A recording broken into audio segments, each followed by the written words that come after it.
I'm Maddie. I'm Christen. And this is the We Share Needles podcast. Yay! Yay! Hello. Today is Sunday, April 3rd. April 3rd. Yeah. Mm-hmm. It's a new month. New month, new us. New month, same us. New month, same us. Yeah. But we're here. We have stuff. We have knitting. We have yarn. We have things to share with you folks. Yeah. I'm drinking a boba tea that I made at home, which is my new obsession. And I may never leave my house again if now I can make boba at home. Oh my goodness. Never again. I'm drinking a McDonald's Sprite. It's just spicy. And she's spicy. We are a knitting podcast, if you don't know. Now you know. Today's only knitting for me. Only knitting? Yes. And we're excited to show you guys some stuff. So here we go. We're going a little out of our normal order because we have one thing that we just want to start with because we want everyone and their mother to see it. Even if you don't normally watch the whole thing, like, we don't want you to have a chance to miss this beautiful thing. So yeah, a few podcasts ago, we talked about possibly doing some form of merch. Yep. And one of the ideas was yarn merch, to collaborate with a yarn dyer and do something similar to like a share a pair kit, like a sock kit where there's a colorway for me and a colorway for Christen. Yep. And our incredible friend Kimber of Kimber's Cozy Creation reached out to us and said, basically just told us that she would love to do that, to partner with us on that. It's crazy. And did she do the damn thing? She did. Oh my God. It's insane. I'm really excited. Should we just show it? Let's just show it. Okay. These are going to be live in Kimber's shop. I think when this podcast goes up, she has everything ready. She'll have it listed and ready to go. You're going to have the option to buy either of what we have in our hands. So do we just do it? Yeah. Show it. Yeah. Okay. It's the Maddie and Christen Schira pair. Is mine upside down? No, it's not. Look how freaking gorgeous this is. Which one's me and which one's Maddie? Can you guess? You know. Yeah. Oh my God. Well, I mean, we also have these. Okay, so she will sell it in the kit like this. The 250 gram skeins of each. So this is fingering weight, soft yarn, 75/25 base.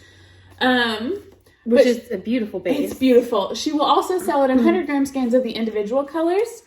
The Maddie colorway is called Movie Knitting. And the Christen colorway is called Whip It Out. As it should be. And Kimber named it, and she could not have done a better job. We just chatted back and forth about, like, our favorite colors, our dream skeins, and then these showed up in the mail. They're so good! Can you... Hold on, let's show the logo. Oh my Very gosh. good. So, these are amazing. Okay, so she's doing individual 100 grams, individual share pairs, and share pairs. I think she decided just to do individual share pairs.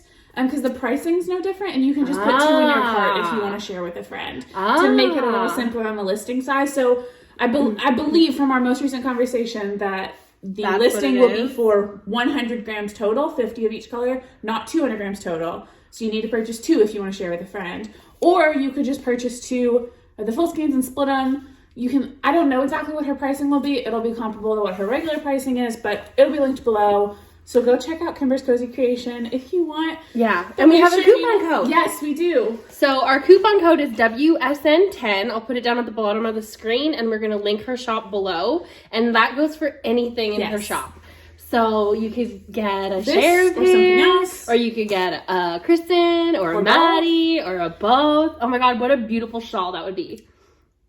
Oh my God. Stop it right now. So Christen and I are going to be knitting the Share a Pair sets. We are. I think we cast them on Wednesday when this goes up. Like we cast Ooh, or do we wait should till we people wait? get it in the mail? Do you guys want to try and do a knit along? Like we have to pick a pattern and do a Christen and Maddie Share a Pair knit along.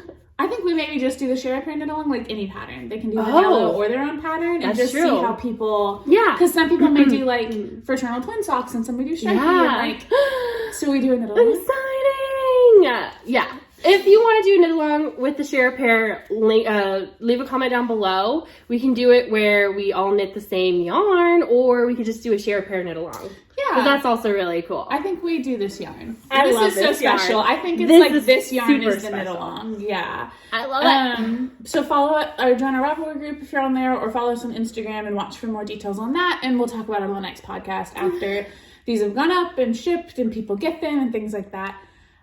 Does Kimber do dye to order or? I think she does both. So she does some stocking and then she also has dye to order. Okay, so I don't know exactly what the turnaround time is. You guys know with any dyed yarn, it varies. We're also flexible. I love this so much. I showed Yo-Yo yesterday, my sister-in-law.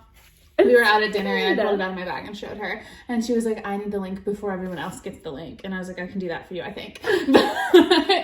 Or at least the moment the link is live. So good. I just can't. It's amazing. This is such a good collaboration. I'm so excited. Kimber is also sold from the Crazy Sock Lady store. Yeah, she stocks for Kay, the Crazy Sock Lady. Yeah, which is really cool. My foot's asleep already. Yeah, it's like same. It's a game of how long can we make it till our foot's asleep? 7 minutes and 7 seconds. Mine was already falling asleep when we turned the camera on. I'm just thrilled. I cannot believe she did such a beautiful job. This is amazing. They're gonna look so good together. I really think that's gonna be a good shawl. I might have to order the other one. I was about to say I may order some too. I may have Yo-Yo order an extra skein for me and cash Just be like, here we go. But it's amazing. Thank you so much, Kimber. That was so cool. This is a really cool experience. What is life? Like, this is incredible. It's a yarn skein. We try not to, I mean, I get pretty sappy. Christen tries not to let me get sappy because it makes her emotional, but we're incredibly thankful for you guys. This is incredible. This is so cool. Please go support her shop because this is amazing. We could never do anything like this without you guys, so just thank you. This is insane. I hope you guys like it. I do too. I feel like it's really easy to like because those just go good yarn. Good together. These are good colors. Kimber's a fantastic dyer. Yeah. So like the inspo behind Maddie's was obviously the turquoise. Or that it's not turquoise, it's more tealy. Yeah. And then black and grayscale, which is all in there, speckled throughout. And then obviously mine was gonna be purple, pink, and blue. And we wanted them to be tied together so that they look good. And they do. But the bit contrast too. They're amazing. It's so good. Okay. So I don't see that they actually have like a lot of the same color in them. So they do contrast. They wouldn't like fade together necessarily. No. But they go very, very well together. Like the tone of them, the vibe of them is very, very good. I think the dye style, everything, just like, it's going to be so cool. It's going to be so cool. I cannot wait to cast it on. Now I'm sad that we said that we're going to wait. I don't think we have to wait. I think we can cast on and start posting pictures because that, like, if we post a picture of it Wednesday, maybe more people would like see how it knits up. Anyway, I might. We're gonna take lots of pictures of the yarn first. So many pictures. Take it. It's so good. I'm not caking this. This I will hold in my stash and savor for a long time probably. But I am caking up my Shira pair immediately. Kimber, we love you. This is insane. Love it. Love it. So follow that link below. Pause us. Get back to us later. This is more important. This is the most important right now. I don't know how limited it is or anything, so just hop on that bandwagon right now. And it's incredible. And oh my god. Yay. Yay. Okay. So that was like 10 minutes. Well, not even. Yeah, we chit-chatted for like 3. Yes. I can't believe that though. Okay, so now back to your regularly scheduled programming. If you're new here, that's not normal. That is brand new. That's our first merch, and that is so cool. So, should we do regular style today? Oh, I also just want to say, like, we don't get, like, we're not asking for, like, a cut of this. Like, this doesn't go into our pockets. We're supporting a small dyer. Yeah, you're supporting a local business with this, like a small one-woman show, and we're just ecstatic to be a part have of the yarn in our possession. Like, it's not a money thing. So just I wanted to clarify. Yeah, that's true. Good on ya. But yeah, we're excited about that. I just think it's really cool. It's amazing. I finished objects. Oh, I'm wearing something. This you are wearing something. Bright Axis tee. In case anybody wants to know, I knit this last summer. I knit this. I made it. Thanks, I made it. I want a shirt that just says thanks, I made it. Same. This was last year's Arkansas Yarn Co. Yarn Crawl shirt. I used Woolens and Nosh, This Is the Way, and Malabrigo Reflecting Pool. So cool. I don't remember what size I knit this on. I know I didn't get anywhere near gauge, so I kind of wanged it. She wanged it. But I wear this all the time and I love it. So that's the knitting I'm wearing. And also I'm wearing camouflage pajama pants because I'm a vibe. Yeah, she had to show you that because I felt ugly today and she said that would be better. I don't have legs, so. It's Kimber! She messaged us. I'm gonna take it. My mother-in-law got me these pants for Christmas and I wear them literally like every day. They're so cozy. I love them. They're so cozy.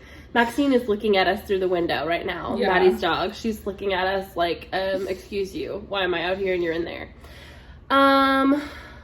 FOs. while Maddie checks. Well, I message Kimber. Yeah, while she messages Kimber, I'll talk about one that I gifted. Yeah. Finished objects. I finished the girl from the grocery store shawl by Hohi Locatelli, and the picture is there. Yay. I have a picture of my sister modeling it, and I have a picture of my grandma wearing it. It was a birthday gift, and that's why it's not here, and you've never seen it. Last podcast. I think you cast it on right after, like I did. It was like that night. I wound up the yarn here. I had just purchased it on the Saturday, and then on Sunday I wound it up, and then I knit it. I knit it in a week because my grandma's birthday was last Monday, and I wanted her to have it, and she loves it. It was so fast. It's the second time knitting that pattern. It's a great pattern. I did make the same alterations I made for the first one, so I did an I-cord all the way around. Yeah. So I added an I-cord to both sides, started on an I-cord, ended with an I-cord, which Hohi Locatelli just had it regular, garter, ended. And which is, it's beautiful that way, but I like an I-cord. I think it looks more polished. We drank the Stephen West Kool-Aid, so we're I-cord bitches now. That was a good Kool-Aid. Yes, we are. We're totally I-cord bitches. Sure. I-cord bitches. Terrible. Anyway, so I knit it in Malabrigo. It was Malabrigo Fiona and Jasmine in the sock yarn, and I loved it. It was beautiful. 10 out of 10 would recommend. I love it. Yes. I have a couple things that I don't have with me too. I made a couple of cozies, a skinny can cozy and a bottle cozy. Those are Knitty Natty patterns. I used Woolens and Nosh yarn, I believe, it's like the black and gray striping one I got at Arkansas Yarn Co. Picture. Those are for my sister-in-law because she saw my skinny can cozy and wanted one, so I made her a little set of a skinny can and a bottle cozy, and I love those. I love that pattern. It makes me want to knit more of them, so that was super cute. And I also finished 2 gnomes since the last episode, and they are on my shelf at the office, but I have pictures of those too. One of them was the gnome pattern that came in the March Yarnable box, and that had an Arkansas Yarn Co. mini, and then the Yarnable colorway. I can't remember the name of the pattern, but it's the one that came with that box. And then the other one, Never Not Gnoming, I think was the pattern. They're both Sara Schira patterns, and I used scraps for the second one. The first one I used the Arkansas Yarn Co. No, the Yarnable yarn and the Arkansas Yarn Co. yarn. I love those. I wanted to knit some more gnomes. They were super cute and super fun, and just like a really good palette cleanser to get me like back into the projects I needed to actually be knitting. So yeah, those are the FOs I have that I don't have with me. And their pictures were all there because I did that editing. Now I'm chewing boba. So I have a little bit of a headache. So, okay. So I started these a couple weeks ago. These are just a pair of vanilla socks for a man. I don't have men's blockers. This is a size 13.5 men's shoe. Oh, big sock. It's pretty big. So a size 13 men, US men, 13 is 12 inches long. Talk about math really quick. So what I did was stick my marker in there to see how long it should be. You know, you don't want it to be actually 12 inches. So what I did is take 10% off for negative ease, and then also take 1.5 inches off, which is my toe, 1.5 inches. And that got me to the foot size. It should fit, but I haven't weaved in my ends just in case I have to pull anything out, because it is a gift knit.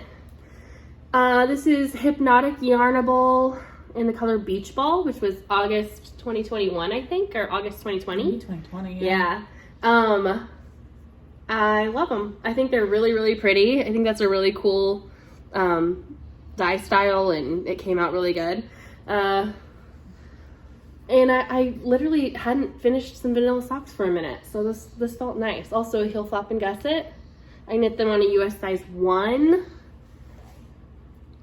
I don't know what else to say. I think they're so cool looking. They are. They look like weird, like neon tigers. You know? Love. I think they have this blip right here too in the same place on the sock that's like exactly the same. Very interesting. Anyway, these are gonna go to one of my friends.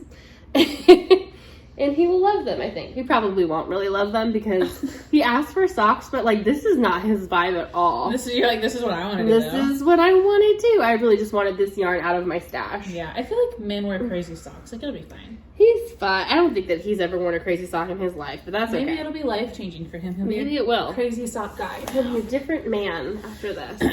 Okay, Sorry. but that is one finished object. Yeah, I've got 2 pairs of socks. Yeah. Both That's of the these Maddie are we know. gifts. So these are from my friend Samantha. She's crocheting me a float tote and I'm knitting her a couple of pairs of socks. I have the mate to both of these pairs in. I just put one on a blocker.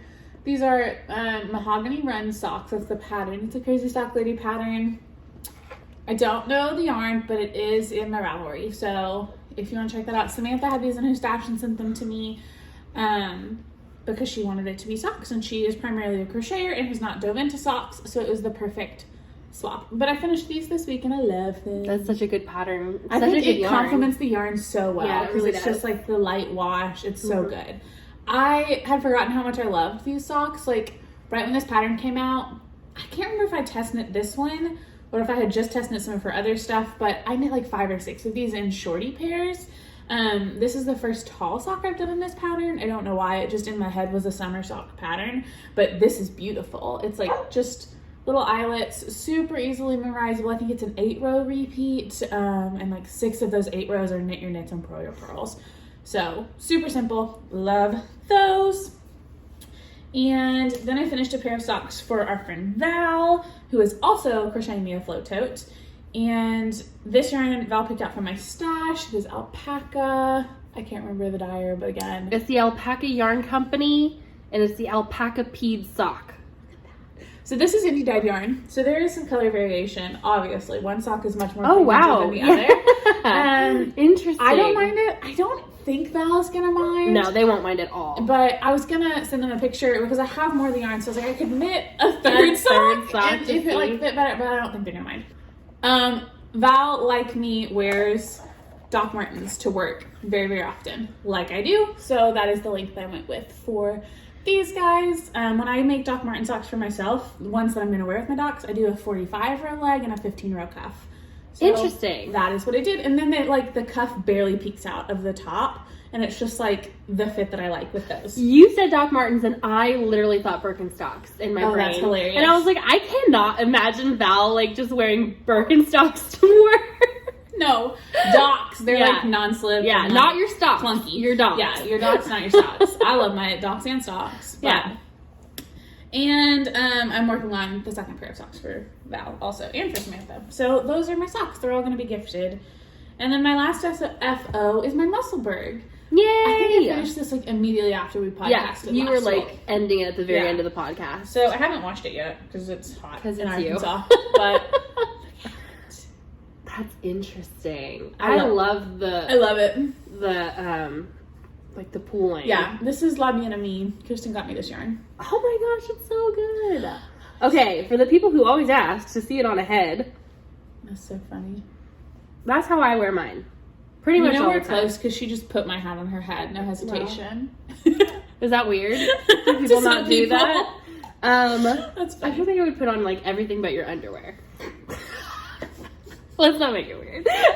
Wow. Okay. And I mean, if I was in dire need, that would work too. Do it, if they fit. So. Oh my god. Okay. Okay. Beautiful hat. That's my last FO. I have one more. Yeah.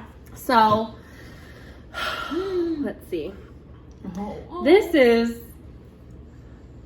probably familiar if you watch the podcast because this is actually the one I knit last time. And I've now blocked it and I wanted to show you the difference because I finished the second one. But this one I haven't weaved in the ends. Oh, interesting. This Look is, at the texture. Yeah. So this is not weaved, the ends aren't weaved in, this is not finished at all. It has not been blocked, it has not been washed. And so, yeah. Look at how the size is different. These are exactly the same. I was about to ask, yeah. This is actually a little bit wider. I did one more set of increases, or maybe 2, than that one. So it's going to be a little bit wider when I block it. But the colors are the same. The math is the same. I did all the same stuff. Nutcase. She wants to be on camera. You see her? She's not. She's ready to fight. Who are you fighting? Okay, so anyway, sorry about all the barking. Hey, Miss Tippy Tappy, get on the couch. Y'all, we're real people with lives. And a crazy ass dog. Okay, I wanted to show you guys. Can you open? Oh, that's the one with all the ends. Show that. And then they're that loose just because you haven't woven them in? I haven't. Okay, so if you can see the ends, that's not the ends. Where's the ends at? They're on this side. See how like loose it is in this little Y shape? It almost looks like an autopsy. Ew, like that's what they do to your chest. Ew. I know. So those are the ends, and then this is what it looks like when I weave them in. And on the inside, I basically duplicate stitch over those spots to like cinch them in good, because then like now you can't see. I actually don't know which side they're on. That's I have to like look at it. Okay, so these are, this little line here is what this is. You see how big and gross that is? So I don't know. I feel like I perfected my method, but this is gonna take me a minute. Yeah. This one's for Eden, because once I washed and blocked this one, it fits May so well. So this one's gonna be Eden's. But yay, matching sweaters. That is so cute. I didn't say in this one. This is the Flax Light pattern. A little bit altered because I do a 2x2 rib, and I think it's a 1x1 on the regular pattern. The wrong one, yeah. And then I did extra ribbing in the cuffs because I just like how that looks. I also didn't do any decreases in the arms or body, and just like have it long all the way down. So nice. I basically just use the numbers for the Flax Light, and I love it. So I'm going to enter this in Professor Pearl's knit along, because she's doing a scrappy sweater knit along or make along for I think a few months. I think it's till summer. Yeah. So this is my second entry. You want to hold this up? Let's get a screeny. I guess we could probably get a screeny with our yarn. Oh, that's a good idea. But it's still cute. Okay. So I think that's my last FO. I honestly can't remember. I feel like I knit more than that, but I must not have. Because I knit that shawl. That shawl took me a week, and I knit on it exclusively. Sorry. It's okay. And then I knit on this, and yeah. I feel like that's 2 weeks worth of knitting. A full shawl, like a 2-skein shawl, and then... And a baby sweater? A baby sweater, yeah. I feel like that's good. I feel like that's good. Okay, really and then good. these socks, too. I finished these socks. So That's a lot of that's knitting. pretty good. That's a normal amount of knitting. Is that all your FOs? Yeah. It's all my FOs. Oh.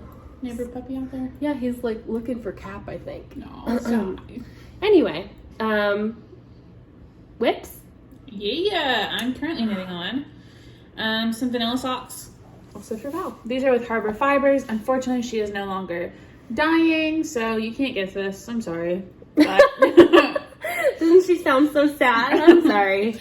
I've gotten a lot of messages asking what yarn it is because I put it on my story, and I was like, I regret posting about it because it's like, it's gone. And that's sad. But I love the yarn. I think Christen's knitting with it too because it's really good yarn. I think I'm But she is a healthcare worker, and life is really hard for healthcare workers the last couple of years, and the yarn business had to take a back seat. So hopefully she comes back. So go ahead and follow Harbor Fibers, and keep an eye out. But another Doc Martin length sock. These are gonna have an afterthought heel, and I'm putting in the toe in the first one right now because I just got to the right length. So I'm gonna do the toe while we sit here, and then I'll cut in heels later. Do you know your colorway name? Not that it matters because she's not dying I anymore.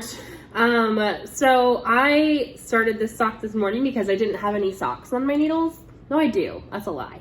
None that you wanted to work on. Yeah, I didn't. But I had wound these up last time too. This is again Harbor Fibers. This is the colorway Twilight, and then the mini I have is called Lilac. My mini's called Taupe. I remember So that. good together. This color is Taupe. Look how good. Okay, so when she brought this sock out earlier, I touched it and I said, "Is that Harbor Fibers?" And she said yes, because It's a good base. It's a good base yarn, and it's like squishy. And this is a sock set, so it's 50 grams and 20 grams, which is pretty good for a full size sock. Oh yeah. Most of the time. I've never used more than 70 for a woman's. Not for like a regular sock. So I don't know what kind of pattern I'm going to do for that one right now. I think I'm just going to do it vanilla. with a heel flap and gusset. Yeah. Because right now that's what I want to knit. And normally I'm a cut-in girl, so. But I've just been feeling it. Good, Meg. I know. She's just so crazy. Been outside for like hours. Like at least so 2 crazy. hours. So she's just got some energy, and she misses her dad because Buddy's at drill this weekend. Poor Max. Poor Max. This is my Mountain State Stitches sock bag that Maddie got me for Christmas. I love that one. It's so cute. Kind of like stocking-esque. But yeah, so I'm knitting a vanilla sock in there. What else we got? I got another sock right here. Nice. This is my first pair of Journey socks. So Maddie already knit 3 pairs of these. And so I started one and I finished. It's a half object because, well, I didn't weave in the ends, but do you have a blocker I can use? I got all these ends everywhere. Ooh, yeah. Okay, so, because I'm me and I can't follow directions to save my life, I thought I knew better than the pattern designer and was like, I'm just going to put a couple extra rows here because I have fat little ankles. I was stupid because now they're too loose. I told you that I modified it my first time too and regretted it because... But you told me you modified something else. So you said you had modified the heel flap because you wanted to do the normal heel flap that we always do. I did the heel flap and the numbers that she said to do, but then I just, instead of doing the increases to close earlier, You kept going. I kept going a little bit. I think I did 4 extra rows, which doesn't feel like much, maybe half an inch. And it's just here. It's not in the foot. Yeah. So it was because I thought that my foot would be too wide and that this would be tight and uncomfortable. Listen to the pattern. Nobody's foot is that. I have fat little feet, and I should have done it just to pattern. It's a really cool pattern, though. It is a pay-for pattern, so I won't discuss too much. It's very different. The structure's really cool. I like the Journey socks a lot. But they don't fit me very comfortably. I'm going to try the other sock exactly to pattern and see if that feels better. And if it does, I will unwind this just to here and redo it, which is a lot of sock. It's not too bad, I mean, though. It's the full sock, basically. Yeah, so but unwinding it's like half the sock. Yeah, it's true. It's tiny. So, this is a yarn called Rock Pile, I think. I got it at a store in Santa Rosa, California, or around there, like mid-California. And, it was sold in a 50-gram skein, and it's 100% merino. And it was listed as sport, but it's not. It's not. It's absolutely not sport. It is definitely a fingering weight yarn, but, you know, to each their own. Also, it was like a one-of-a-kind, so there's no finding another 50-gram skein of it or anything. So I was like, okay, that's funny. I guess I'll just make shorties out of it and call it a day. And I like them. I think that they look really cool. So... You'll have enough left over for like a cozy or something, or a couple cozies. You think? Oh yeah, I used less than 40 grams total for my pair of Journeys and for Buddy's. Well, that will only leave me 10 grams left. You can make a cozy out of that? Interesting. At least a 50-gram cozy, but I think interesting. We can just take like 6 or 8 grams. Or you could do a contrast on the I-cord. Anyway, if you wanted to use it every last bit of that yarn. Yeah. Another one of our friends put out an incredible pattern this last week. Nicole, Professor Pearl, I adore her. We both love her. I attribute my love of reading to Nicole now in life. She just released the Selena Socks. If you follow us on Instagram, you are well aware because I'm obsessed. Posted all about it the day they came out. We did a little Instagram giveaway with some copies of her pattern. These are a DK sock pattern. Her sample pair and a lot of the testers, I think, did fingering and mohair held double, which is what I'm doing. But they've also been knit in just DK, and that works perfectly. The sizing is great. The notes in the pattern are phenomenal. There are like different options for the cuff, different options for the heel, like different options for the gusset decreases depending on how you want them to look. Really, really cool. So, oh my gosh. It's such a cool pattern. Do you like my little book stitch marker? Because it's Nicole. I love it. Okay, so I got the pattern too, but I haven't cast on yet because I only have black mohair and I don't know, well, black mohair that I feel like using in a sock. I have white surrey. That would go really well with a bunch of your stuff. That would. And I have a full 50 grams of it. Or I have like 2 or 3 mohairs in there, so take one. What? Because I stole some of your black mohair for socks one time. Yeah, and that's the black mohair I have. So I was thinking of like what I'm going to do with black mohair in my sock. Gosh. So I've just started the heel. I cast these on Thursday night. Yeah, I was at Nauru. I cast them on in a restaurant with my family. We went out to have hibachi because my little brother was in town. And my grandpa had sushi for the first time last month. We took him for sushi, and he loves it. Like sashimi. He wants like raw fish and rice, and he loved it. It was so cute. So we went and had hibachi, and my grandpa got sashimi, and it was adorable. Adorable. So anyway, I love this sock. I'm on the heel. They're DK, so I'm doing a US size 3 needle.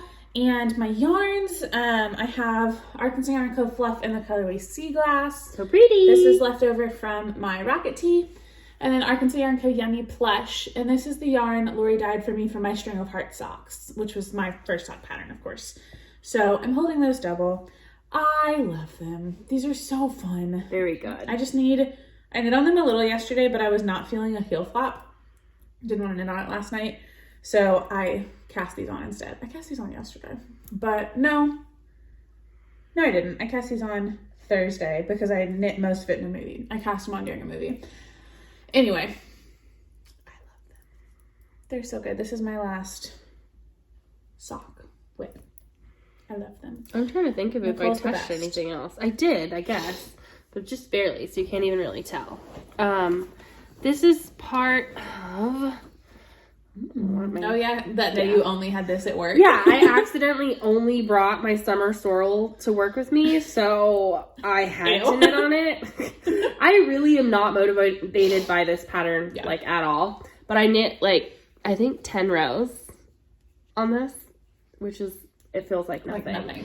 It feels like absolutely nothing. And it's just like, ugh, the first chart's only, I think, 35 rows, and then the second one is 7 rows that you do 3 times maybe. Oh, yeah. And then, yeah. So it's like, I don't know. It's just not,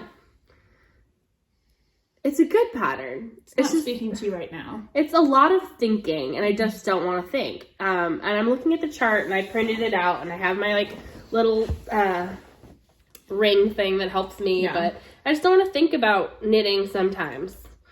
We need to go on a trip to, like, I know. Hot Springs or an Airbnb or something, and both take our thinking knitting when it's just us and pizza or food. We do need to do that. I just realized I forgot to say, the Selena socks are written to be patterned all the way around the foot, but I decided just to do knitting on the back to give myself, like, a brain break. Because I like that, like, textured on the front, pattern on the back for pattern socks. So they are patterned all the way around. I just modified that. The only modification I made, though. This is my leftovers from my 3 sweaters that I knit with my crazy woolly mama yarn advent. This is one of the colors what I have left. I love that you kept it. I have one more that's like even shorter than that, but yeah, I kept them all because I wanted to see, like, that's cute. I was nervous. I was like, okay, am I going to make it through on this 3rd sweater? But I have some that have a good sizable chunk left. Like, I could probably make a newborn one easily. You're crazy. I wouldn't though. I'm not gonna. Let's see, what else? I got... last time, I was like, what pattern should I cast on next? Because I want to knit tops. I didn't cast anything on, but I did swatch for my Boxy Chevron. This is that other nice cord. I just saw your case and realized I didn't get Stick it in there really quick. So this is the Boxy Chevron swatch. I have that too. I did mine on a 4, which I think is what the pattern calls for. I think the pattern, maybe. I don't remember. I did a 3. Yeah, you did a 3 because you're a loose knitter and you know. And this is my favorite hack that I learned, I don't remember where, on a swatch, is to do the amount, do like yarn overs and knit 2 togethers for the amount of stitches in like the US needle size. So like I did 3 little eyelets because it's a 3. So if I did like multiple swatches, I could tell at a glance which one is which size. Love that hack. So I was talking to Shannon about this. Yeah. And when I knit my swatch, which is really pretty. I like that. I'm gonna like this so much. But when I knit this swatch, before I blocked it, like I just washed it and I laid it out to dry and stuff, I was like an inch off. Interesting. Yeah. Like I was like, okay, this is gonna be bad. I'm gonna have to big, an inch small. An inch. Like I needed to size up. Like I needed to loosen my stitches. Okay, your swatch was an inch too small. Stitches. Okay, yeah, too few stitches by an inch almost. Which was crazy. That is crazy. So yeah. So I thought I was gonna have to size up and do another swatch, and I really didn't want to. So I blocked it and I checked it the next morning, and it grew that much. an inch both ways. See, I swatched in stockinette because the sleeves were in stockinette, and now I'm seeing you swatched in the round. Because I'm more worried about the whole body than I am the arms. Oh, I'm not worried. Also, because of the sizing, I looked at the sizing. I do not want to make mine that oversized. So this pattern, she says you can mix match. Is that the word? Yeah. You can mix match the arm size to the body size. So I think I'm going to do the body size a 2 and then the arm size a 4. Because the arm size, it measures here, and I measured mine and I was like, okay, well, if that goes up correctly, I should be at a size 4. But I don't want that much positive ease in the body, and I'm going to modify the body a little bit. So yeah. Interesting. I haven't looked at the pattern at all. I know it's more oversized than I usually go for, so I'll probably size down a little bit from the suggested ease, because it's a crazy amount of ease. But I'll 16 inches. I'll probably do 10 to 12 inches of ease, I could see. So it's still boxy. I don't know. That's kind of why I'm not worried about the gauge at all, because that's gigantic. I don't care. It's so big. There's so much wiggle room. What yarn are you using? I'm using Knit Pick Stroll in eucalyptus and pearlescent. Good cake. It's gonna be so good together. I'm excited. I think I'm gonna actually start this one. I think most people were like, you should start your the rocket tee. Yeah. They're like, you should start the rocket tee. And I was like, yeah. And then I looked at that mohair and I was like, I ain't doing it. Yeah, not right now. Oh, this is the ball beanie from Aquila. Yeah, from the Lefty Knitter podcast. And she has an Etsy shop we'll list below. But she does yarn cozies on her knitting machine. I love them. And it's a good yarn cozy. I folded mine down because this cake was short. But you could also leave it up and it kind of makes it cinch better. Yeah. Oh, that looks weird. It does look terrible. I would fold it. I know. I folded it just because I was using it and I was like, okay. That's funny. More aesthetically pleasing. Yeah, I think it's really pretty and I like that it matches my yarn so well. I think it's really cute. So I did this. I wanted to show. This is my checklist. Don't look at the pattern. But basically, there's repeats. So it says set 1 and then I've got how many times you have to do each set, so I can check off every row. That's easy for me for the most part, and I did that for all 4 of the repeat sections. I should have done this page twice, and I probably saved it so I can, because you have to do it for both arms. So that way you can check them off separately, or just check off in a different folder. So the construction of this one's very interesting. Have you started yet? No. Okay. Yeah. But I did read through the pattern because I wanted to see what's going on. And that's a very interesting construction. It's kind of the opposite of what we did with this one, where we knit up from the bottom and then joined the arms this way. Whereas this one, you're knitting the arms and then you're joining the body and going down. Very, very interesting. Those are your colors. This is my yarn. This is Arkansas Yarn Co. Yummy Plush in a custom dye. And this is Long Dog Yarns. I have the ball band. I don't remember the color. I swear I turned my phone on airplane mode, but I'm getting loads of messages. Yes. In the colorway Nudie Branch, Nudi Branch, I don't know. And then this is a Long Dog mini also. So the mini is just used at the edge of the sleeve, for the sleeve, not ribbing, but edge, whatever it is. So the sleeves will be in these 2 colors and the body will be just in this. This was my Weekender Light that I fogged. It's gonna be so pretty. I'm really excited about it. I just caked it up. This is just a yarn condom, to use Chevy Rose words. I can't remember the name. That I got from Arkansas Yarn Co. And I put it the little cactus one because I'm using a cactus bag. And cactus and cactus. Very cute. So I have not cast on yet either because I'm almost on another sweater. Yay! And I thought about this one. Yeah, so I want to finish that sweater before I start this. But I knew she had her stuff ready to go, so I wanted to get mine ready. Because FOMO. My other sweater, I believe this is my last whip also, I think, is my Montrealer sweater. And I'm knitting this for my husband. Oh, don't fall off. I am on the sleeves. Okay. Look at what I did, y'all. This pocket is so interesting. I hit the face with it. Look she at did that. it! I you demonstrating the pocket? Thank you. If you don't know how to use a pocket, put your hand in there. Yeah. Do you want to hold hands in the pocket? In the pocket. Yeah.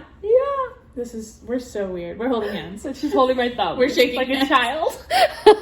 That was so dumb. It was weird. So I finished the body, the ribbing. I decided just to do she's so funny.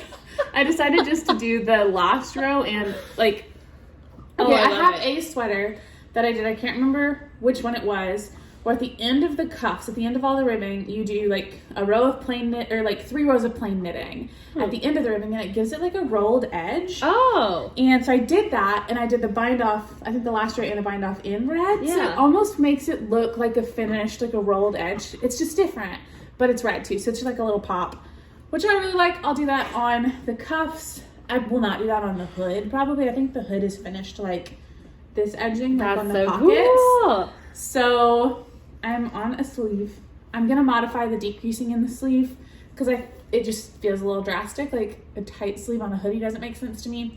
So it will be looser. I will do some decreasing, I think, but I'm really, really happy with this. So I need to finish the sleeve, do the second sleeve and the hood, and then block this bad boy. Max. She's going crazy. Max, up on the couch, girl. Get your toy. This is in my Mrs. Brown's bag. That's all of my knit picks will of the Andes. Oh my gosh, you have so much left. I guess you have to do sleeves and the hood. and the hood. Yeah. I think I'm still gonna have some left, but this is a non-superwash yarn. So whatever I have left, I will make felted slippers out of. Yeah, I forgot about that. Yes. I can make felted slippers. I have extra wool of the Andes too. Yes, that's what I did for Buddy's pair in black, which is why I had to order more of this black to do the sweater, because I had used the black I originally purchased for his slippers. So I will make another pair of slippers, probably for myself. I love it. You're gonna have to put a tag in there that says, "Buddy, do not put me in the dryer." Buddy doesn't wash his knits. There's a basket for knits in our closet, like on a shelf, and anything handmade goes in that basket, and I launder it. He knows better. Now. After the one sock Yeah, he incident. messed up one sock, and that was my fault for leaving a sock in my hamper. But anyway, that's my Montrealer. Hopefully it is done soon. I'm very excited about it. Ugh, stretch. Ooh, girl. Okay. Mouthful of boba. I got 2 more whips. Girl, Whips. You be doing it. Be doing it. Yeah. I've actually worked on them in the last week too. One is brand new, so I'll show y'all that. This is my scrappy blanket. It was the first time showing it, but she's been working on it longer than that. I think I started it that day of our last podcast. No, it was 2 podcasts ago. I don't know. Anyway. I think. I don't think so, because I would have shown it if I had anything on it. But anywho, I saw a picture of the Crazy Sock Lady scrappy blanket. I can't remember what it's called. And I basically just did that without looking at it and made a lot of modifications to it. So it's inspired by a pattern. Cool. But so I'm just using up Arkansas Yarn Co. scraps. I think I'll also use my Yarnable scraps because they use the same base, so they'll feel similar.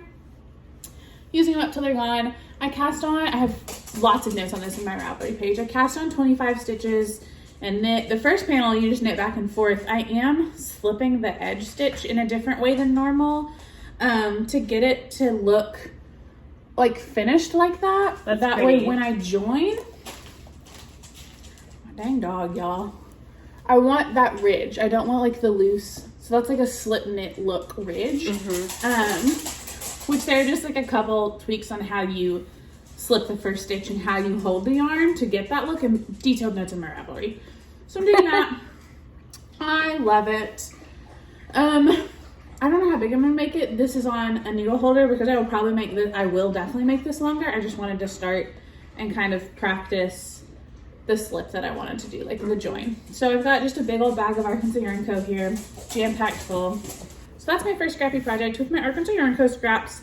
I have just regular Arkansas Yarn Co. in here and 2 years of Advents. So a lot in that bag.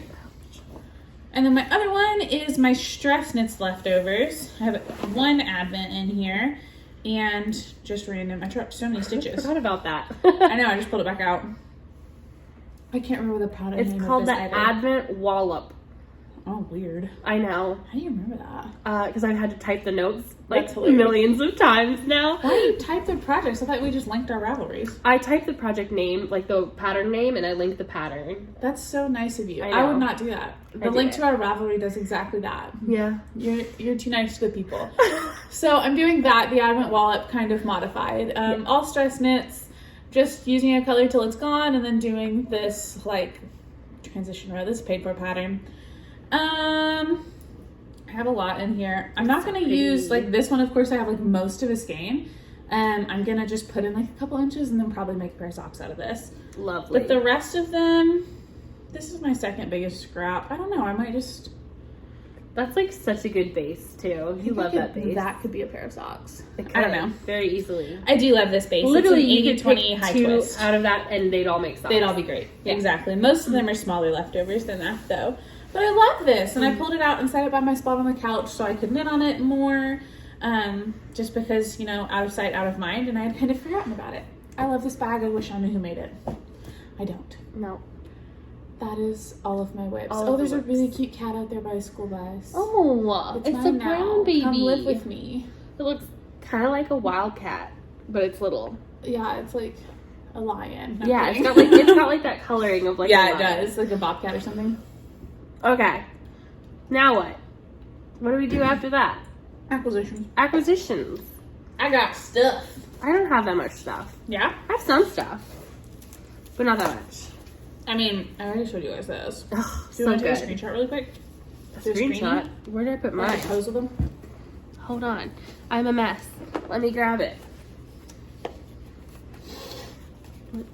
Wait, hold on. Is this the right side up?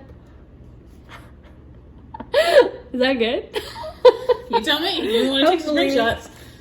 That's funny. I think everything else I've acquired has been from Arkansas Yarn Co. except this bar of soap.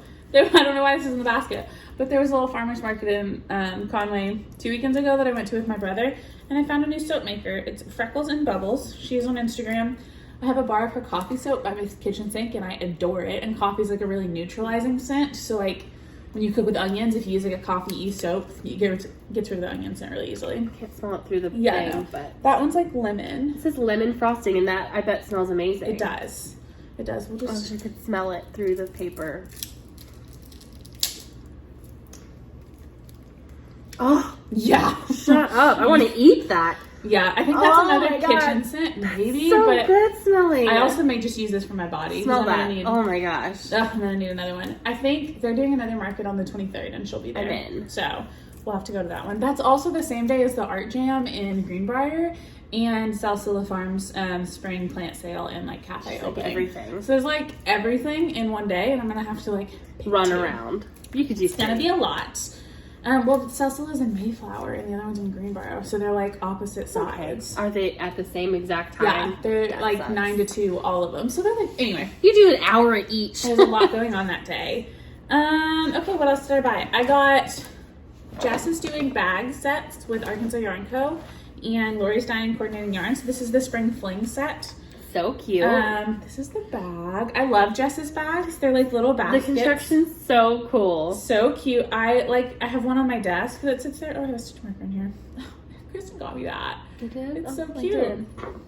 I like them because I usually will just like tuck the little handles inside and like put stuff in, and it'll sit on my desk or on my bedside table, but the handles you can tie in a knot too.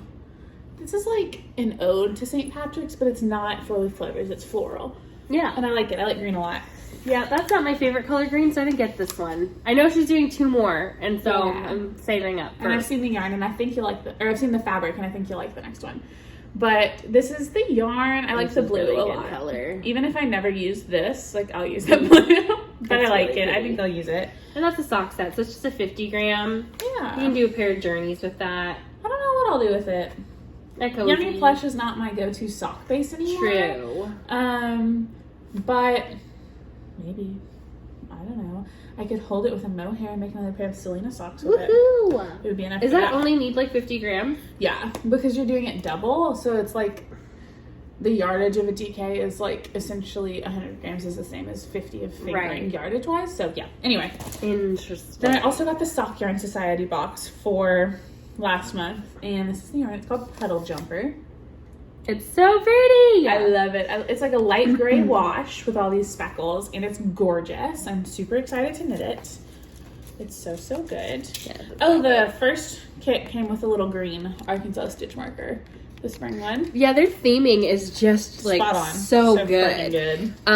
This is so pretty, and this is her high twist base, which is beautiful. The Sock Yarn Society subscription just opened up, so go to sockyarnsociety.com. Links below. And you can, if it's still open, hopefully it's open right now. And we've been sharing it, so hopefully it's still open on Wednesday, because I know it's a limited number of spots. But sign up, you can use, I can't remember the code, check Laura's Instagram for a $5 off your first box coupon. It's going to open like quarterly. So if you miss this month, you can't just hop on next month and sign up. It'll be like August before you can get in again. And she does a fantastic job curating. And she always does a one-of-a-kind stitch marker, like an Arkansas stitch marker that you'll never be able to get again. So this is this month. It's got little cute holographic umbrellas inside the sparkly, I think, there we go. And then a little rubber duck for the pedal jumper. So cute. I love it. Cute. I love her little Arkansas. Yeah, markers. the stitch markers are so good. They are. So she cute. also sent just a little adorable plastic container with some light bulb stitch markers in it. This is like the perfect thing to throw in your stitch markers and little notions to toss in a notions bag or in like a project bag. So I love that. It's like a great little add-on. And the stitch markers she put in, her attention to detail cracks me up sometimes. All the stitch markers match the yarn. Like the colors are all in the yarn too. Theming. It's just perfect. She put in a little sample packet of soak wool wash in the scent Celebration. It says good, clean, fun. I'll use that next to my block something. Cute. And this thing, I don't know if I'm a row counter kind of girl, but if I ever need one, this is a dang good one. I know the quality is like, it's spot on. It's got 4 digit spaces, so it would go up into the thousands. And you just like click this little button and it presses on, and it has the little handle so you can hook it on your bag, or if you were like knitting and just like flung it on your wrist and knit away and then grab it, like just super convenient. Not super cute, honestly. It's kind of big, but like kind of clunky. But like if I'm doing a Stephen West shawl when I have to count, I'll absolutely use this. So I'm happy to have it, and it'll go up on like my little notions board in my office. Yeah, I guess it just also could like hang on your desk. Yeah, I don't know what that is. I think it like that. Maybe. Oh, cool. So it's nifty. Click. Lori does a great job. Lori and Jess thing and Anna. Hangs. Cute. Yes. How do you make it go back to 0? You twist the black. And like, you just have to click it all the way up. Oh. And it like resets. Got it. Yeah. I keep messing it up. That's fine. There we go. I wasn't actually counting either. I know, but I'm That's just funny. like, how do I fix it? And then the last thing I purchased, I was watching a Needles at the Ready podcast and heard them talking about their barber cords, and they said they just used the like pony bead cording, like this nylon cording from Michaels that's like $5 for all of these. And I had heard somebody say that before, and I don't think it registered. So I was at Books A Million, which in our town is right by Michaels, with my husband, and we went in and I grabbed some for me and Christen. So we just have more barber cord now. These are glow in the dark. I forgot to tell you that. That's amazing. It was cute. Buddy was like, "Oh, get the glow in the dark, then you can use them when you movie knit." I was like, "That's cute. That's not how it works." Not gonna knit on it. No, but it was really sweet. So I was like, "Yeah, I'll get the glow in the dark." Cute. I love glow in the dark everything. And I feel like that would be so rude to knit on glow in the dark stuff in the movie. I don't. I love it. I love it. Just some extra barber cords for like way cheaper. So if you're looking to have like more of that, if you're like us and have too many projects going on at the same time, we'll see if that works. We'll let you know. I'm excited. It's like a lot. It's like a lot. It's like a lot. It's like a lot. I am waiting on stuff to come. So my Yarnable was supposed to be here Saturday, and now it's lost in the mail. I forgot about that. I haven't got my Yarnable either. Now it just says that like it's on the way, kind of thing. And I think I mentioned a long time ago that Nicole, Professor Pearl, knit me a beret for her Books and Brain Mail. It got lost in the mail. We both thought it was gone forever. We had mourned it. We had sent each other long, rambly Snapchat messages about how sad we were about it. But then it showed back up at her house. So it has been found. Alive. And I sent her my home address instead of our P.O. box to send it back to me. There's a book in there for me. I got these. These were what Lindsay knit her Selena socks out of. I thought they were beautiful. I know this is Legacy Fibers. It is a leftover mohair And this is a lot of mohair. Mohair is such a Feel long that. way. Yeah. That's got to be more than half of the mohair left over. Yeah, we should weigh it.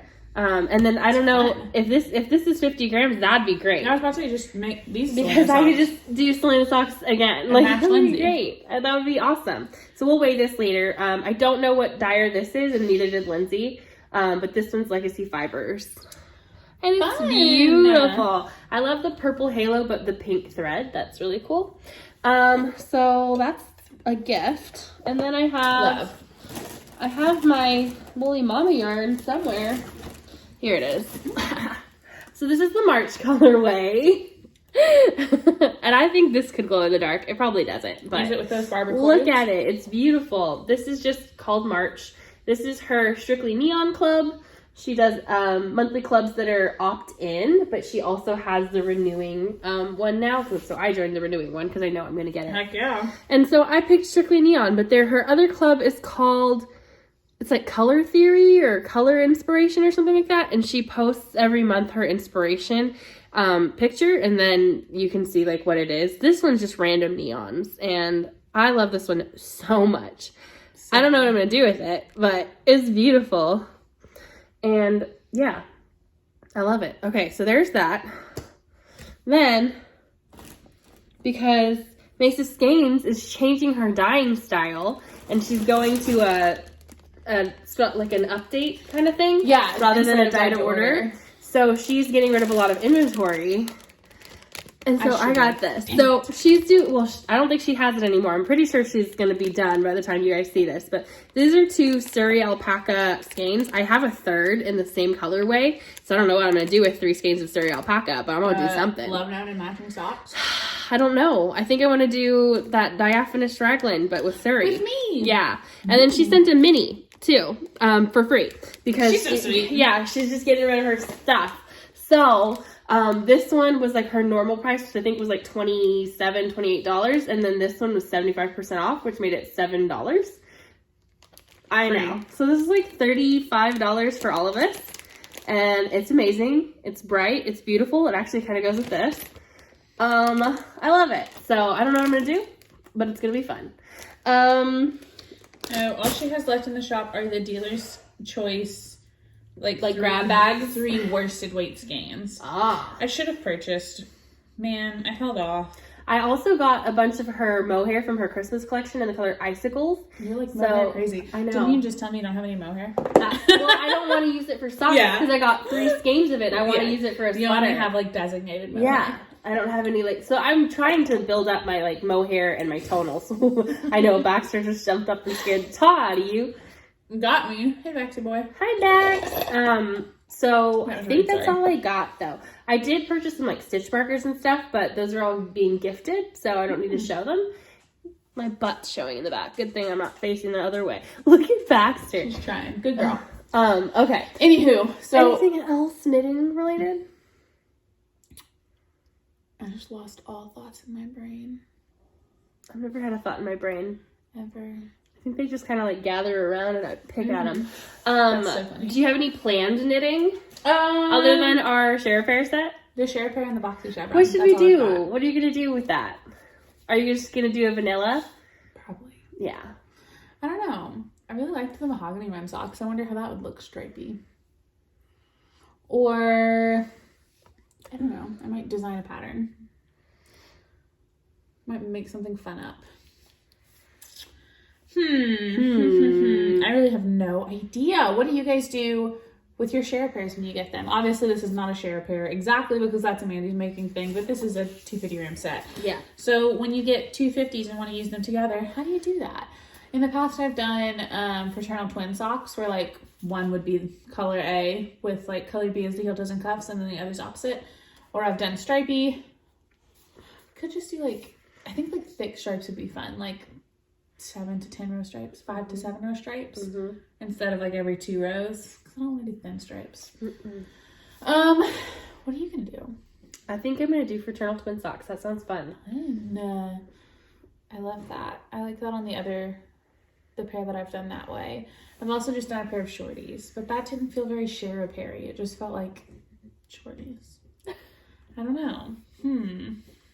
if you guys have good patterns or styles below, leave a comment. Yeah.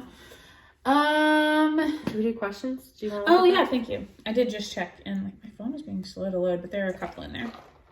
So let's see. Nicole, we talk about you too much. Craft Pearl, she said, I put up a thing on her Instagram that saying if anybody had any questions, and Nicole said no, but I'm excited you're filming. She's so cute. I love her.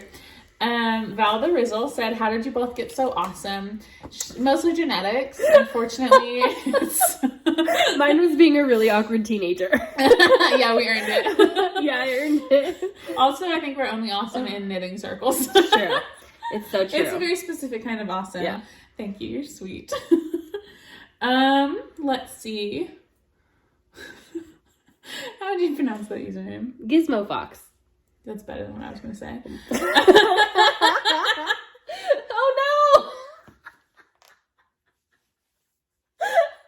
You are 12 years old. I just at a glance was like, how do I say this? Gizmo Fox asked, how did you guys get into knitting? So how did you start knitting, Christen? It was on a road trip with my grandma. I feel like we've told this story a couple times. But yeah, on a road trip with my grandma and my mom, when I was going to look at colleges, my grandma taught me how to crochet and how to cast on and do the knit stitch. And that was it. And when I was in college, I just kind of picked it up. Just practiced with some friends who they knew what they were doing and I didn't. And I was just like, I'm just going to figure it out. And that's how I started knitting. Yeah. And that was like 20 years ago now. So, wow, yeah. Nearly 20 years. How did you get into knitting? Picture this. Summer 2018. Cicely. 1925. Batesville, Arkansas. Yeah. I took 2 weeks off of work and went to help my parents move when I moved from Conway to Batesville. They're back in Conway now. And I just had time off. And my mom had yarn. We had packed her stuff. And I had seen a skein of blue and purple yarn. And I took it. She offered it to me. And she had 9-inch circs. And I just started. I practiced a little bit.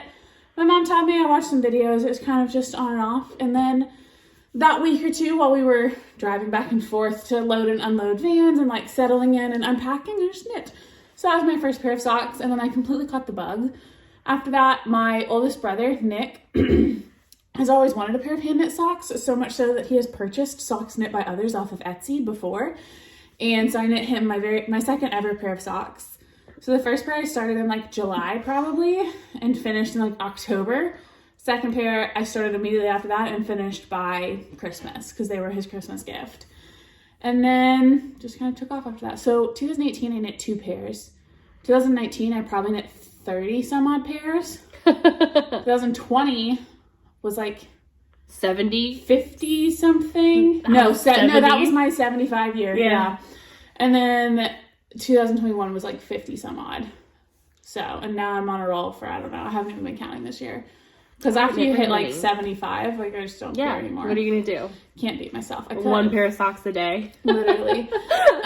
2 a week. That could beat my goal. But yeah, and then I just got the bug. And then I met her. And now all I think about is knitting. It's true. It's so weird. Yeah, because it was just like a casual hobby before. And now it's like pretty much like we were getting more serious about the hobby, and then when we started hanging out, it was like basically every night we were at Starbucks knitting because that was like the main thing we had in common was the artsy stuff, the craftiness. So, and it's fun. It's something easy. Like if you're gonna like meet a friend, you know, like as an adult, it's good to have something to do, like a friend activity. And so also like I feel like inspired by you, and I feel like we inspire each other to like work on different projects and try different things. Unless we take away each other's mojo. Sometimes when we're together, one of us loses all knitting mojo, like sucks that out of the other person, and only one of us can knit at a time, and the other one does some floor crying or something. I feel like our group knit nights, like the ones I've been to at least, because I've only been to a couple, have been really, really good for knitting. So I feel like if there's a lot of people, there's more mojo to go around. But when it's just both of us, like... But even like the smaller scale group ones where it's like 4 or 5 of us at Starbucks, I feel like I knit really well. Like just, it's good vibes. It's fun. Or like Days of the Yarn Store, really fun. So yeah, Christen's what really got me like passionate, like to give knitting more of my all and like take it more seriously. It has a dedicated room in my house now and like we do this, and this is real, and people dye yarn for us and sell it to you. Yes. Oh my goodness. Which is crazy. That is crazy. Oh, scared the hell out of me. Welcome back, There's bud. my mustached husband. Everybody salute the bud. Oh my gosh, we have matching pants. Oh my gosh. Oh yeah. It's a floating head. We're almost finished. We're just doing some chit chat. Tell the people hello. Hello everyone. At 3,000 subscribers, the ladies will wax my mustache on Oh, screen. hell yeah, we will. We'll do that live. Look at the yarn that somebody dyed for us, buddy. Guess which one's for me and which one's for Christen. Well, this one's for you, this one's for Christen. Obviously. Kristen's is called Whip It Out. Oh god. Buddy don't like it. Mine's movie knitting. Okay. Whip It Out. Oh, that scared me. I thought Max broke in the floor. I literally did too. I was like, how did she do that? It scared me. Gracious. Oh goodness. Okay. So that's how we started knitting. Got into knitting. Yeah, how we got into it. Last question. Max knows he's here. She knows. She's like got her little paw up. Is like, hello?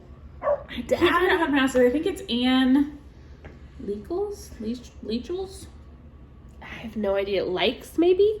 Lieches. Anyway, Anne, I think, assume that's your first name. Your question is, I'm new to 9-inch circs. Tips for doing the heel flap and gusset, or do you switch to Magic Loop or DPNs? I feel like I overthought it for like my first few pairs of 9-inch circs, and I did switch. And then I can remember one day I was like doing a heel flap and somebody was like, why are you on DPNs? And I was like, because it's the heel. And they're like, why are you on DPNs? And then it just like clicked. I was like, oh, just keep. It is like a little fiddly. I think that the first thing that you do is put markers on either side of where your heel's gonna go. And then now you're knitting to the marker. You just knit back and forth. Yeah. It feels a little uncomfortable when the heel starts growing and there's like a gap on either side of your heel from where like the front stitches are.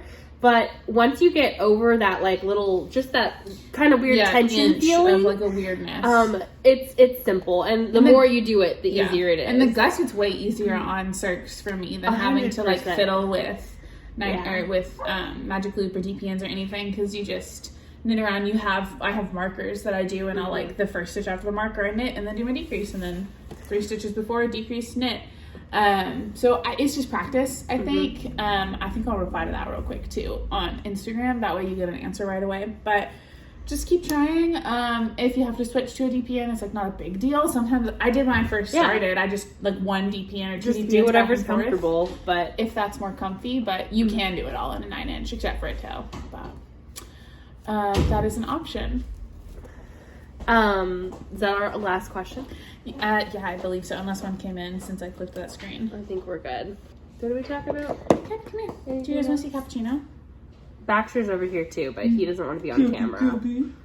Baxter's like looking at you now, like, excuse me. Come here, Baxter. No, stay. Look at the camera. Be a star. Yeah. Make us money. Another screenshot. Look at the way she just flops around. I love her. Baxter, come here. Look at her little cross-eyed. I love her cross-eyed. She's Siamese. She's got some Siamese in there. Oh. Okay. What else? Are we done knitting? What are you guys knitting on? Are you guys transitioning? So like we were just doing like sweaters and stuff like that, but it's getting warmer. So I feel like we're now transitioning to socks and smaller tops and projects. And I want to cast on a tee really bad. It's tea season. The Boxy Chevron, which is not a tee. It is kind of a tee. It's not. Anyway. It really isn't. It's kind of more of a sweater. It's gonna be warm. I'm gonna bring a change of clothes that day for sure. But are you guys knitting on make-along stuff? What make-alongs are you doing? Because I've seen quite a few. I know Professor Pearl's hosting one. The girls over at Rose Opal Knits are doing a scrappy sock knit-along. And what I was about to say about Professor Pearl? We have a make-along coming up soon with her. We do. We've been in talks with her. I was like, have we made a date? I just don't know. Okay. But you know how we talked about doing another... When did we talk about it on the podcast? I think it was last time. The book club. We were talking about a book club. Yeah. And we started working with Nicole. We're going to do that in partnership with her. And it's going to be a book club / knit-along. So keep an eye out. We're excited. That'll be really fun. We haven't like worked out the details yet. Other than the fact that it will be together because we love her. We love her. She's great. I want to go visit her. I feel like we're bookended by cats right now. Can you take a picture of them? Yeah, for sure. Before they move, because they're really cute. Oh my gosh, so cute. Hi guys. Are you looking at your dad? Okay. Books. Yes. Oh yeah, we don't have to wrap up. We have chit chat. I was just thinking we were done talking and we're just chatting. Oh, we're done talking about knitting. So if you only like us for knitting, and sorry about that because that was a really disjointed, crazy, choppy episode. I have a lot of editing to do. I feel like it was normal. We're always like true. this. It's true. What'd you read? I read so much. It's book time. It's time to talk about books. I read this much. You can't really see, but okay. So. Let's see, when I start... Okay, so last time we talked, I was reading The Lost Apothecary by Sara Penner. I think that's her name. I wrote down authors this time. So I really enjoyed that book. I was talking about how good it was when I was reading it until the very end. The very end just made me mad. So... But it's a good read anyway. I totally recommend it, but at the end I was just upset. And I won't give any spoilers away, but I just was mad. So... So I read that. Then I also read the Vampire Knitting Club books. I read book 8, book 8.5, which was like a little novella, and book 9, and I'm waiting on 10, 11, and 12 from the library. Those are so good. I very much enjoy them. The author is Nancy Warren, and you know what I like about it is I really, really like the narrator of the audiobook. I think that's really important when you're doing an audiobook because... I was looking for other cozy mysteries, and I read 2 other cozy mystery series, and neither of them were as good because the narrator wasn't as good. I think that the book was probably okay, but like the narrator wasn't as good. So I read Chocolate Chip Cookie Murder by Joanne Fluke, and that's an older book. And so some of the tropes and some of like the characterizations were not to my liking. Yeah. They were kind of anti-feminist. I thought that the narrator... Okay, so someone recommended this series, so I don't want to, like, shit on the series. It was fine for a cozy mystery. But the first book, the narrator seems to, like, have a crush on her sister's husband. To me. Weird. Yeah, it's, like, really weird. And she keeps shit-talking her sister and saying she's a bad mom because she wants to work. And that... That's very old. Yeah, outdated. It's so weird. And so, it was uncomfortable, a lot of the book. I just thought, I was like, the mystery was pretty good. It was like the last 3 pages where it solved the mystery, but that happens in most cozy mysteries. And then I also read Little Bookshop of Murder by Maggie Blackburn. That name sounds so familiar. I swear we have a Maggie Blackburn who follows us. Oh my god, what if she wrote that book? We have a writer. Someone writes. Yeah, I've seen that. Yeah. Babe, will you take her to another room, please? Come on. She's like, no, right here on camera, Dad. In the background. Distract all the people. Sorry, guys. But Little Bookshop of Murder was another cozy mystery, and it was I liked it. I thought it was pretty funny. It's the first in a series, but it's only got 2 so far, so it's a more recent one. Yeah. Whereas the Chocolate Chip Cookie Murder has like 30, I think. It's got like a lot, and that's the one that's going to be a Hallmark series. Oh, cute. Yeah. But this one is more like self-aware, and so it's like the main character is like a serious like writer, literature person, loves like Shakespeare and like is a professor, and her mom was like some hippy dippy like beach dwelling person. Her mom dies, and she goes to take care of her mom's bookshop, which is like a romance novels on the beach bookshop, which sounds so interesting and so funny. But basically she actually talks about cozy mysteries in the book and how she thinks they're stupid. And so it's so funny. I actually very much enjoyed that. But I mean, it wasn't great. It was still good. I liked it. And then I read Big Little Lies by Leanne Moriarty. Loved that book. I think I might have given it 5 stars. 5 stars. 5 stars. 5 stars. I think it was really, really good. That's an HBO series or a Showtime series too. But Big Little Lies, super good, loved it. Australian narrator, did make me talk in an accent for a little while. Then I read The Cousins by Karen McManus. Love that one too. And now I've got all of Karen McManus's books on my list. It's a young adult fiction, mystery, fun time. Love it. About cousins. And remember how I was talking about how I don't like steamy romancy, I don't like those scenes. So that doesn't have any of those. But it did have a little bit of a taboo. Yeah. And then it made me think about all of the V.C. Andrews books that I read where everybody is doing the incest. So, there's no incest though. We don't have to worry about that. It's just a little bit, just a little icky. Just a little icky. And then I read A Beautifully Foolish Endeavor by Hank Green, which was the second in the series he did, and I think it's the last one. Very good. Really good social commentary. Over my head a bunch of the time. So scientific. Yeah. But he's a really good writer. The story was great. Loved it. And then I read Bridgerton 1. Yeah. Yeah, that's too much for me. You didn't like it? No, okay, I liked it until the sex scenes. Then I was just like, okay, move it along, Julia Quinn. We don't need to talk about it. And so I love Bridgerton on Netflix. Love it. I also liked the book until the sex scenes. It was uncomfortable. That's funny. But I did spoil Bridgerton for me a little bit. And it's also different, obviously, very different from the books. The first book spoiled something? It had the epilogues for both. Epilogues at the end of the book. Oh, so you read an epilogue you shouldn't have. Yes. Oh, okay, yeah. And so I was like, but I already knew that was going to happen. It was in my brain. I was like, it's going to happen. I don't know how, but it's going to happen. Do you read all the epilogues? No, just the 2 for Daphne. She has her original epilogue and then the second epilogue. Oh, okay. See, I saved all the epilogues for last. It didn't tell me that. It just went into the second epilogue because they've done that to the audiobooks now. So I did mine physically. Spoil it. That's different. Yeah, and it was good. I very much enjoyed the story, and I like that it's different. I think I like the Netflix show better, which is crazy because I'm definitely more of a book person than a show person or a movie person. But I think because I watched the show first, I got attached to that first. And now reading the book, I'm like, well, that doesn't match. But I'm like, but it doesn't matter. It's still a good story. Yeah, so, there's a lot more that's different in the second book. Yeah. I'm very much a book and movie are separate person. In my mind, I don't compare them other than I'll picture the characters the way they are in the movie. Which is hard when you see the Duke on the screen and then they describe him as blonde and blue-eyed in the book. Oh, I didn't even catch that. That's funny. Yeah, they keep talking about his icy blue eyes, and I'm just like, no. Did he not have blue eyes? No. In the show? Did. No, he didn't have blue eyes. I thought I remembered. I know. Anyway. Either way, yeah. I really liked him. That's funny.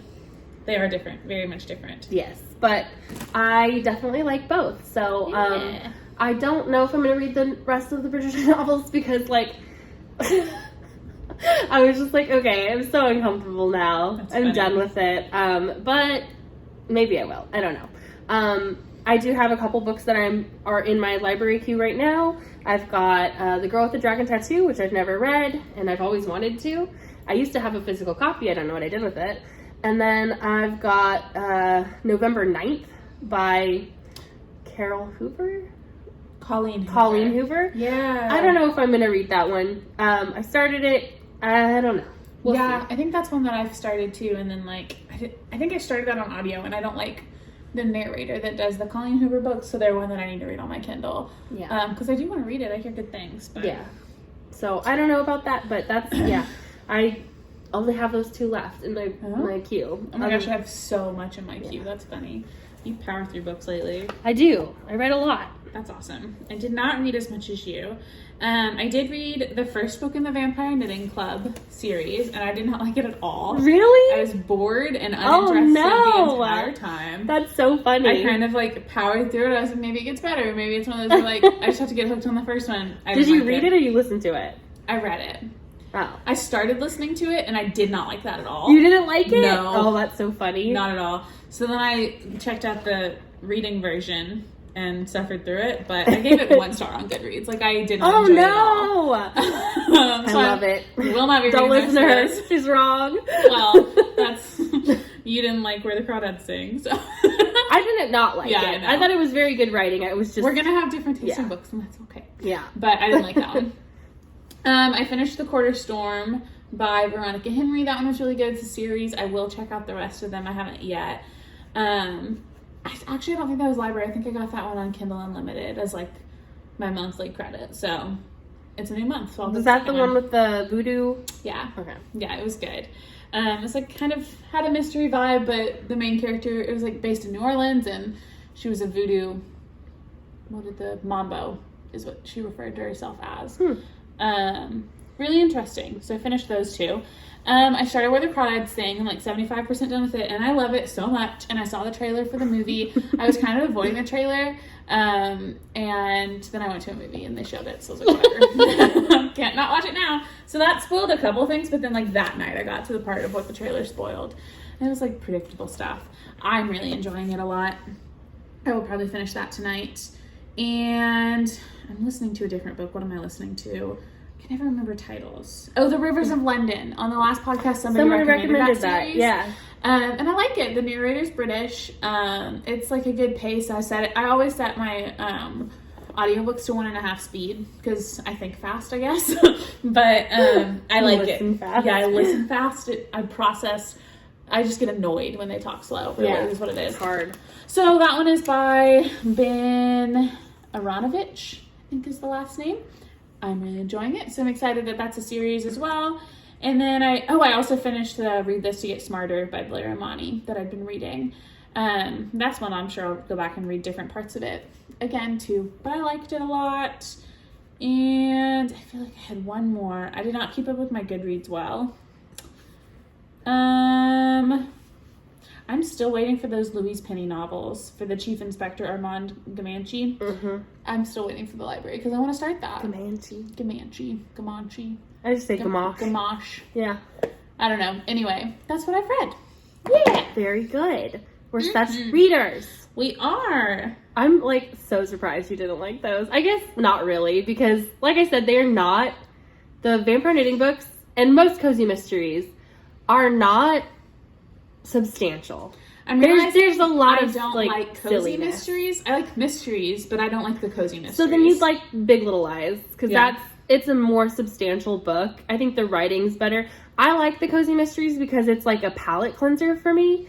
Because I do like to read a lot of heavier stuff. So then I can listen to something that's just silliness. Yeah. And predictable, and it's not going to be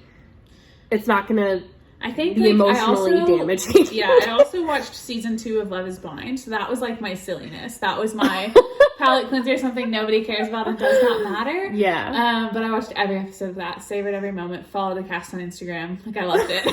It's like, I love it. I've never watched any of those shows. I don't do the romantic reality shows. That one's so good. And it's stupid. So that's what I learned about myself is I like crappy reality TV better than I like cozy mystery novels. Hey, so that's my palate cleanser. I feel like a lot of people are that way. Yeah. Also, did you watch Love is Blind? Were you surprised by the couples that actually got married? And do you hate the same people I hate? I don't even. Who do you hate? Well, if you haven't watched it, I don't care. I won't know. I assume everyone's seen it. If you haven't seen Love is Blind, I mean, I think from the first episode, everyone hates Shake. You have to hate. Is that the guy with the teeth? The teeth. Is that Shane, the one who with the big teeth? I don't think he has fake teeth. No, they're big.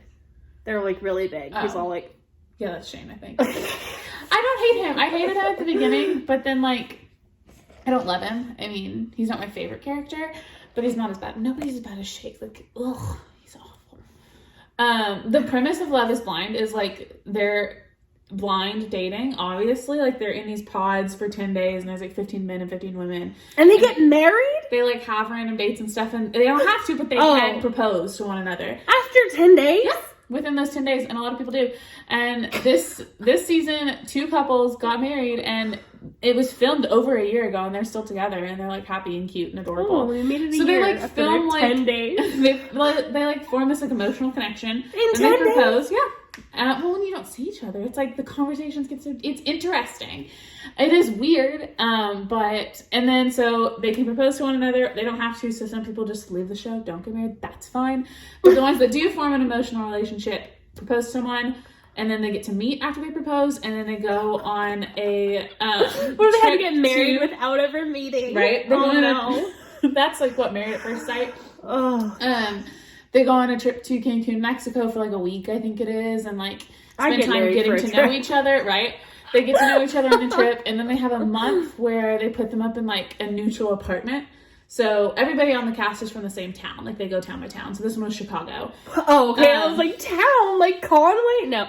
Chicago. That's a little bit big bigger. enough. They could find 30 people. I don't know. That I don't know. By There's like 80,000 people in this we town. all know Marietta. Everyone knows her. No, they don't. Just you do. But anyway, Marietta's not going on this date. I was just saying, like, we both know Marietta. Okay, city. This one was from Chicago. Yeah. They put them up in like a neutral apartment. They live together for like 3 weeks or a month, I think it is, in this apartment.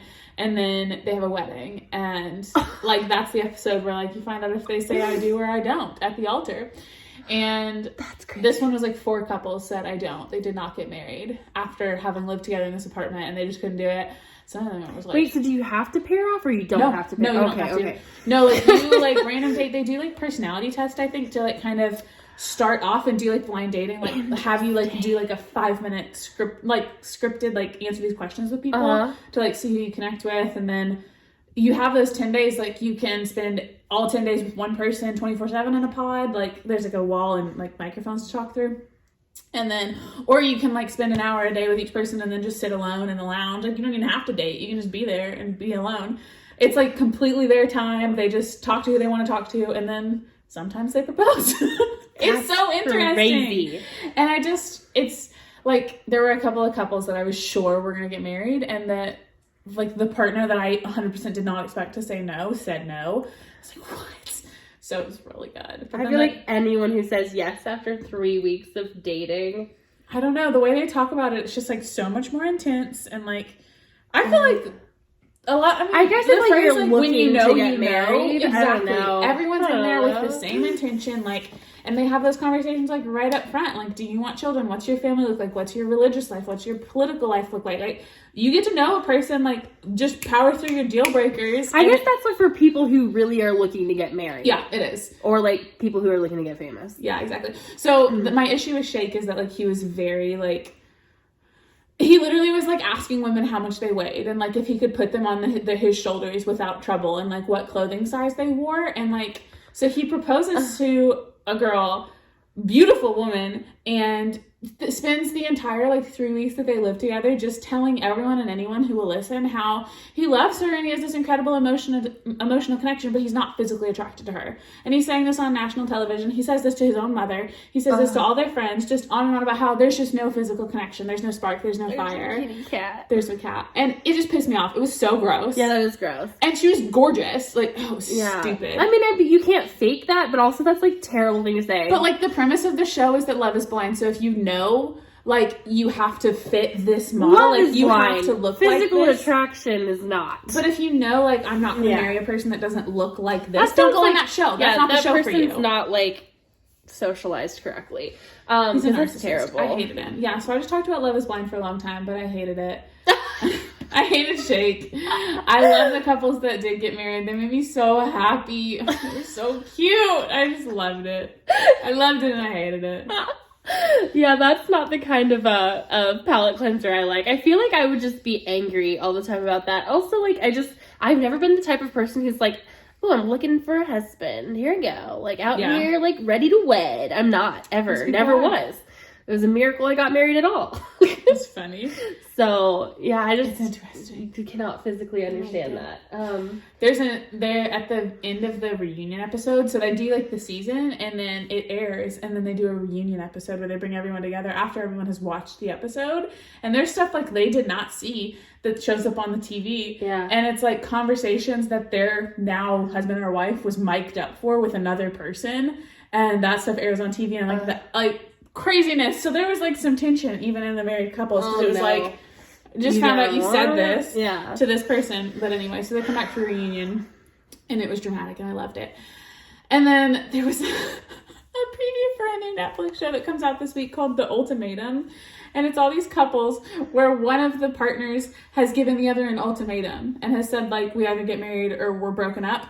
And then they all go on this TV show. And the premise of this is that you spend, like, a period of time... I'm, like, being traumatized. I'm like... period of time dating your partner. And then you date another random person that's on the show.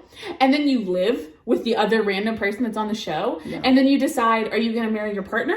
Or are you going to marry this new person you found instead on the show that came here with someone else? I have to watch it. That's a train wreck. Like, I can't look away. The stakes are too high. I'm just like, I can barely talk to a person I've known for 3 years. Like, and they're just like meeting people and being like, yeah, I think I'll marry you. And they don't have to. Like, they can just say, no, I'm going to go home alone. And that's fine. But, like, that's crazy. That's just crazy. Loved it. Do you guys watch reality TV? Is that fun for anyone? I don't really watch The Bachelor, but part of me wants to because everybody does. I've always thought about that because you hear so much about it, but I can't. I can't do it. I can't. I like that type of TV. I just don't know if I have time to be invested in that. Like, Love is Blind is like, it comes out once a year and I binge it. But The Bachelor, that's like a weekly commitment. That's too much for me. I don't know about that. I don't like to see other people date. I don't really care about other people's romantic lives. It's terrible. I'm just like, I have no interest in that. I just like to watch the chaos. You're a voyeur, a little weirdo. I don't watch anything gross. Well, no, I mean, just like that, you know, like you want to like know about their lives and stuff. And millions of other people who watch that on TV. It's just like, that's weird to me. I don't know. I like fiction stuff like that. Like, I like drama, I guess. Yeah. I mean, like, the way they, like, film it and edit it, I know a lot of it is, like, not accurate. Right. Yeah, it's, like, pieced together and they make things appear a certain way. And, like, there were even scenes where, like, a couple would be sitting down to eat. And, like, the beginning of the conversation, their plate's full. And then their plate's empty. And then their plate's half full again. Like, they pieced it together to make it sound a certain way. Interesting. So I know that. But it's, like, can't look away. You know? Love it. Yeah. I don't know. The reality stuff I like to watch is like the Great British Bake Off. I love that and that's basically it. I liked Love. What is the other one? Not Love on the Spectrum. That one was good. I liked that. What was the other one that was like not a dating show, but it was where like it was like that social media one. Did they date? I don't remember. Where you were like in an apartment and with a circle. Yes. My employees were watching that and they were talking about it and I was like, I don't know what you're talking about, but it needs to stop because it's creeping me out. It's funny. I like it. I like it a lot. I don't know. My friends have always been into like the Real Housewives and all that stuff. I just can't do it. I don't know. It's funny. I watched one show like that when I was a teenager and it was the craziest show. It was called Love Island. Yes. It was like, or Paradise Hotel. That's what it was called. Oh. Paradise Hotel. Something like that. But it was just an old, like, 2002, 2003 show. And it was, like, the only dating show that I loved. And it was, like, group, like, mass dating. Where everybody dated everyone, and then you had to try and pair off. So it was, like, musical chairs, but for, like, sexual partners. Ew. Yeah. So gross. And I loved it, but I was a teenager. And I've grown out of that. That's funny. There were several couples in this, in season 1 of Love is Blind. I don't feel like it was like this, but in this one, there were several couples too who like were not having sex. Like they were waiting till marriage, which was only like a month wait for them. But so it was like interesting that they really were relying on like an emotional connection and getting to know a person and getting married. Yeah, like they were just down to get married. They were like upholding that value. They're like, no, I'm still not. I don't want to do that, and that's cool. I respect that. Respect. We just talked about reality TV for like 30 minutes. So, I watched Bridgerton season 2. Did you watch Bridgerton season 2? Yeah, I didn't finish it. I'm close to done. I'm like 2 episodes away from the finish, but I loved it. I didn't think Anthony was attractive at all in first season, and I'm very attracted to him in this season. He got rid of his sideburns. He had Is that what it was? It was like the huge sideburns. He got rid of those, and then he came out of that lake in that white t-shirt. Boy. Your husband's like, right. I don't care. He knows. He knows. He's like, Anthony Bridgerton? Hot. Okay. Yeah, so I actually very much enjoyed Bridgerton season 2. A lot less sexual than season 1, which made a lot of sense for the plotline, and I like that they did that because season 1 was focused around one of the girl siblings who, in like the premise, like that's her a huge sexual part of awakening. of her story. And Anthony did not have a sexual awakening with this, like been there, done that. So it wasn't so much of that, which was nice. It made a lot of sense for the story. He's going on a walk. No, he's not. Oh. Well, are we done? I think we're done. That was a long time. Go follow the link and buy our share a pair, and then post about it. And follow us on Ravelry and Instagram, and join a make along with our share pairs so we can all have matching We Share Needle socks. Oh my gosh. I love it. And when people ask about your socks, you can say, yeah, I made them. They're called Whip It Out. Whip out your movie knitting. I like it. Movie knitting and I Whip love It Out. it. Camber, you're amazing. Yes, thank you so much. It's phenomenal. I'm just can't even talk about it. Hopefully it does well, because that's just so cool. So cool. So cool. So cool. If it doesn't do well, I'll have to buy all of it that she has in stock. That's fine. Because I would feel bad. We'll just both have sweaters and pants. We'll make a whole sweatsuit. Yes, absolutely. I would not make it a onesie. I'd make a sweatsuit. Human onesie. A human onesie? As opposed to a goat onesie? What are you talking about? Goat onesie! I was like a human size, an adult size onesie. That's better. Yeah, babies are also humans, you That's true, sometimes. Yeah. Well. Okay. They're an animal. Are we done? This is so strange. Okay, love you guys. Bye. Bye. Live stream. Imagine the chaos.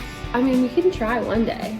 I feel like the grocery girl switched to live stream and it just seems so much easier for your life. It does. Like, you don't have to edit, and it's like, just, a good time. Stream and then, like, the live comments. Do I catch that on camera? What's happened? I have to brush my hair because I look like a little drowned rat. Well, a big drowned rat.